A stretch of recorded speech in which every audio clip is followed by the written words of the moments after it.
Bonjour! Eh bien aujourd'hui je vous propose une petite vidéo dans la série L'amour en lumière, un petit peu différente des autres, mais parce que elle correspond tellement au thème que j'ai envie de vous la partager. Je suis arrivée ce matin au cabinet et je suis un peu fatiguée. Il est vrai que le soleil nous bombarde beaucoup en ce moment de ces bonnes et belles énergies, mais peut-être un peu trop pour notre planète. Et que, en plus, comme nous avons beaucoup d'ondes électromagnétiques un petit peu partout, ça a un effet peut-être un peu cumulatif. Et du coup, nos corps s'en prennent un peu plein la tête. J'ai un truc pour ça. Actuellement, je vais régulièrement tous les jours, parfois 2 fois, 3 fois par jour. Euh, j'ai cette chance d'habiter dans une maison où il y a de l'herbe, donc les pieds dans l'herbe, et je le conseille à ma clientèle, même si on est en ville, approchez-vous d'un parc et allez poser vos pieds dans l'herbe. Nus bien sûr, hein, c'est-à-dire n'ayez pas des chaussures avec une bonne semelle en caoutchouc en dessous, ça vous isole du sol et donc ça ne sert à rien. Il faut pouvoir se mettre au contact du sol et l'herbe, pourquoi? Parce que c'est plus confortable pour vos petits pieds. L'herbe un peu mouillée, bon, en fait, ça peut être une bonne énergie pour votre corps, vous y resterez moins longtemps. Vous amenez une petite serviette pour vous essuyer les pieds et remettre vos chaussettes, mais ça peut être très très bon pour le corps en fait.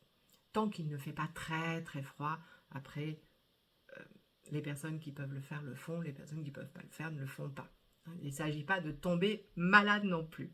Mais faites-le, ça va décharger votre corps de toute l'électricité, de toutes les énergies en trop, et ça va vous réaligner, ça va vous ancrer, ça va vous faire un bien immense, juste ça, pendant 5-10 minutes. Alors attention, hein, ne soyez pas en même temps en train de scroller avec votre téléphone, hein.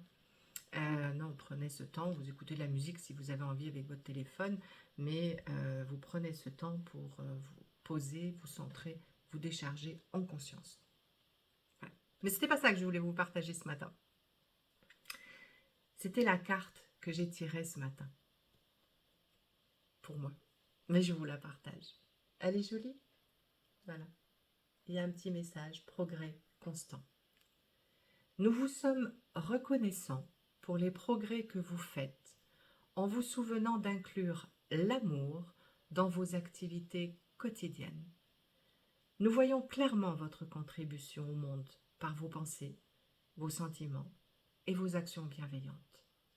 Et sachez que c'est un très beau message qui m'est donné ce matin parce que ce matin, quand je me suis levée, j'avais beaucoup de choses comme ça à régler, à gérer et des choses qui, au fond de moi, me travaillent un petit peu.